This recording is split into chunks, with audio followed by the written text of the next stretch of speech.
I had landed a job as a night security guard at an amusement park not long before. The salary was appealing and nights were much quieter. I would commence my shift from 10 p.m. and finish at 6 a.m. The park, which looked so cheerful and colorful during the day, became somewhat scary at night. However, what drew my attention most was the haunted house. During my first day at work, I was given a short overview by my employer. He instructed that I should particularly monitor the park, in particular the haunted house. He added that some mysterious things had been happening around the place. Recently, some females disappeared. Some days after this incident, some were discovered dead in the river, while others were not traced. These words sounded scary to me, but the most important thing was that I required the job, hence did not mind checking facts then. For the first few nights, everything went smoothly. I was patrolling, smoking a cigarette, and nothing happened. The park was always silent, just the sound of the wind hitting the structures and some crickets. On the fourth night, I felt a chill passing by the haunted house. That place had a dark aura. The creepy figures staring at me and the macabre scenes seemed to look back at me. One night, during my second week of work, I heard a noise coming from inside the haunted house. It sounded like something was moving in there. I decided to investigate. Using my flashlight as a source of light, I strolled along the shadowy corridor, feeling the oddness of it more as I proceeded, amplifying my apprehension with every reverberating footstep I took about the vacant premises. Without warning, there was a loud crash of something large being smashed. That made me go to the mirror room where the noise was believed to have come from. On getting there, I noticed that one of the mirrors lay in bits on the floor. Nobody was inside, but the sensation of being observed was so strong. I glanced over my shoulder while looking for answers in vain. However, everything was fine except for a shattered-looking glass. The following week, I found a cell phone on the ground near the haunted house entrance. It still had battery, and on the lock screen was a photo of a smiling woman. I recognized her face. She was the last woman who had disappeared. The phone didn't have a password, so I opened the photo album. The latest images were of her at the park, smiling with friends. But one photo caught my attention. She was alone in the haunted house, and in the background, there was a shadowy figure. I took the phone to the park owner, who said he would contact the police. He took the phone quickly, said he would take it to the town sheriff, got in his car, and left. The next night was even stranger. It was raining, and the park looked gloomier than ever. As I walked near the haunted house, I saw a shadow moving quickly. I ran after it but lost sight of it. I entered the building, looking for signs of intrusion. In the doll room, I saw one of the dolls slowly move its head. I froze, not knowing if it was my imagination or something real, and ran out of that room. But that night, I decided to stay in the haunted house longer. I felt there would be something going on. I was sitting on a chair in the main hallway with the aim of being relaxed. Unexpectedly, I heard movement which seemed like footsteps from the upper floor. I ascended the staircase cautiously, so that I may not only be quiet, but also prevent anyone who might have trespassed into the house from escaping through any door or window. On reaching one of the rooms that had been decorated in such a way it resembled graveyards, a lady was found. This is where I found her standing in one corner, all crouched down, such that her head was hidden up below her knees. Upon coming closer, I observed that her sight looked distant, unaware. Though I attempted to converse with her, she remained silent. Suddenly, some indistinct whispering began. For a moment I was scared and ran out of words until her murmuring ceased and she slumped to the ground, speechless. An ambulance arrived shortly after my phone call to take her away. While still unconscious from there, went straight to the hospital where she was checked in almost immediately, before regaining her consciousness, followed by total amnesia of the incident after some time. The disappearances continued, and the park got emptier. People started getting too scared to visit. Every day, more women disappeared. and fear spread through the town. Visitors from out of town didn't worry because they didn't know the stories, so the park kept operating because of them. I started investigating on my own, trying to find a connection between the events.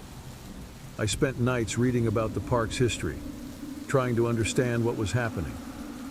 During my investigation, the further I pursued this case, the more I became convinced that a family was hacked into pieces on the land that the park was later built upon many years earlier, and the perpetrator was never identified. The women were found with strange marks on their bodies, like they had been scratched by claws and their blood drained. Their frozen expressions of terror were chilling. Additionally, all the victims had one thing in common. They had all visited the haunted house before disappearing. The next day, I quit. I couldn't handle that place anymore. I wanted to work somewhere quieter, not where people vanished without a trace. The authorities never found an explanation for the disappearances and deaths. Unfortunately, the families never found out what really happened or what kind of person or entity was behind it all. The park was closed a few months later, after many lawsuits involving the disappearances, and the haunted house was demolished. However, the memories of that experience still haunt me. To this day, I avoid amusement parks and dark places. Something tells me that the story isn't over there. Please like and subscribe if you are enjoying.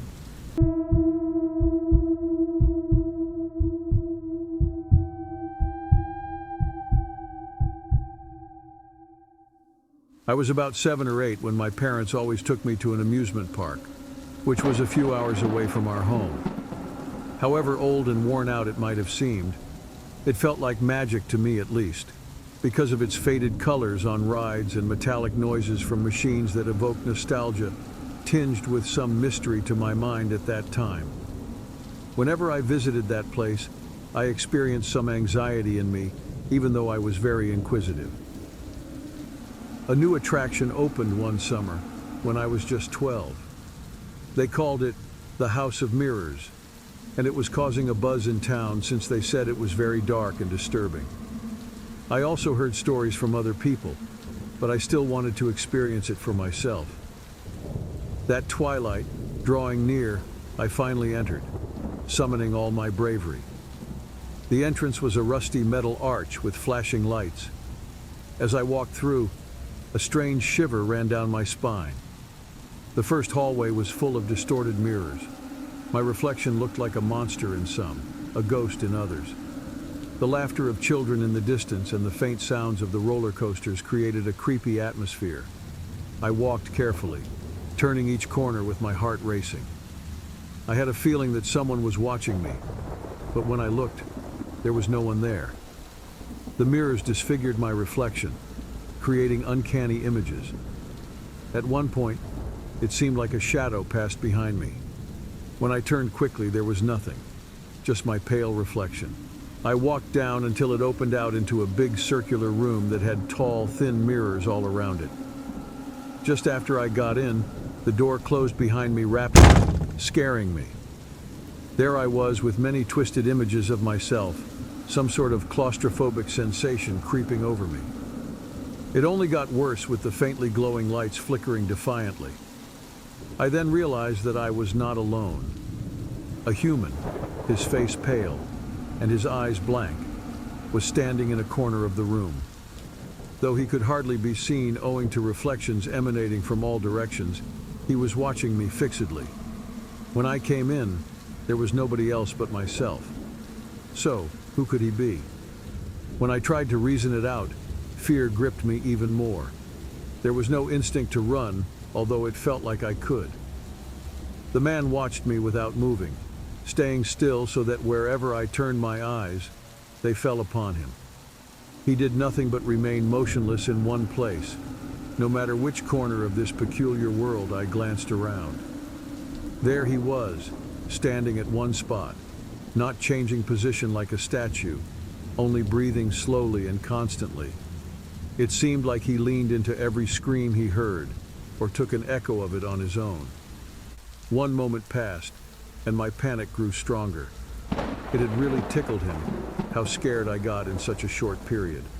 so quickly beaten down with a panicky fear that made my heart pound frantically, as if trying to break out from within my chest wall, yet not daring because this might precipitate events for which I had no way out, no way that I knew. I started to notice that the mirrors didn't just reflect my image. Some showed different, distorted scenes. I saw my family standing still as if frozen in time. I saw my friends with expressions of pure terror. Every attempt to find the exit brought me back to the center of the room, where the man still stood, staring at me with his empty eyes. The light kept flickering, making the atmosphere unbearable. Finally, I realized that the only way out was to face the man. With trembling steps, I approached him. His skin looked like wax, lifeless. When I was a few feet away, he started to move. Slowly, he raised his hand and pointed to a specific mirror on the wall. I didn't understand what he wanted, but I followed his gesture, desperately hoping to escape. The mirror he pointed at looked ordinary, but as I got closer, I saw something different. My own image in the mirror didn't follow my movements. It stood still, watching me with a look that wasn't mine. I hesitated, but something inside me knew that mirror was the key to getting out. I reached out and felt the cold glass against my fingertips. It sent shivers down to my toes as well as up my spine. Before long, there was only one option I had. I must let go. This is when gravity took over from me completely, his last expression being a twisted grin. When I woke up, I was outside the House of Mirrors.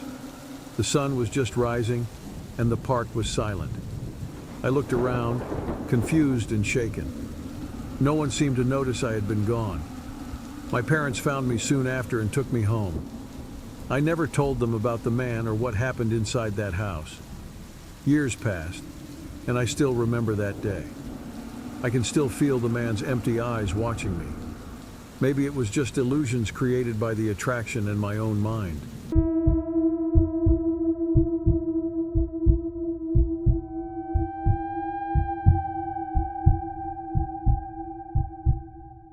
I have loved amusement parks ever since I was young. Happiness to me is bright lights, the smell of cotton candy, the sound of laughter, and joyful screams. With such information, I just had to go check out an old amusement park that had just been reopened in my town. It used to be called Joyland and had been empty for so long. There must have been some magic behind its reopening. Upon twilight approaching, I reached the park, the sky turning gloomy. Despite the shining bright lights that illuminated the entire area, there was a sense of strangeness that filled every inch of the space, making me feel uneasy. My uneasiness got even worse when I passed through the entrance gates, because most parts of the park had few people and several staff who behaved like they were non-existent. What I saw first was the House of Mirrors. I have always enjoyed looking at myself in those curved mirrors with the exaggerated reflections. But when I went in, it was clear that something was not right. There was not much light coming from within, so instead of funny versions of myself, there were entirely different images on every mirror. I wasn't alone in that place. There were shapes and shadows that should not have existed behind me. My reflection smiled when I wasn't smiling, and its eyes seemed to follow me in a disturbing way. I dashed out of the House of Mirrors, striving to assure myself it was all in my head. I went over to the roller coaster, an ancient one which creaked at each move just like a wagon. The queue was deserted, and the ride operator had blank eyes when I decided to get into the car. On the commencement of the journey, I experienced a presence beside me, although the carriage was unoccupied. A low guttural voice whispered something in my ear in words that I could not comprehend. I got off the roller coaster with trembling hands. I looked around and realized the few people who had been in the park before were gone. The place was deserted, and the only sounds were the rides operating on their own. I walked toward the carousel, which was slowly turning. The figures of horses and carriages were old, worn by time, and their eyes seemed alive, fixed on me. The carousel gave me goosebumps as I neared it. In one of the carriages sat a child in a white dress whose face was covered with a veil. Something made me feel compelled to go closer to the child. When I stopped, the child pulled back the veil on their face. There were no eyes in the sockets, only dark hollows. A piercing scream stuck in my throat burst free, and I started running away from there. I was running inside the park when all of a sudden, the lights flickered, while the laughter and happy screams turned into something scary. I could hear footsteps behind me, yet whenever I looked back, there was nobody there. The chase became intense as my heart beat so fast that it seemed like it could stop. I stumbled upon a hedge maze, and without a second thought, I got in, intending to evade whatever was pursuing me. The paths were cramped and dimly lit, and it appeared like each corner I went around drew me further into a vortex of fright. Among the leaves I could feel some motion, and it made my hair stand on end because it was so slimy. I increased my pace, but it seemed as if there was no end to this place. Actually, I lost my way completely. After walking for several minutes, I found the exit of the maze, but the relief was short-lived. In front of me was the Ferris wheel, illuminated by a faint, flickering light like something out of a horror movie.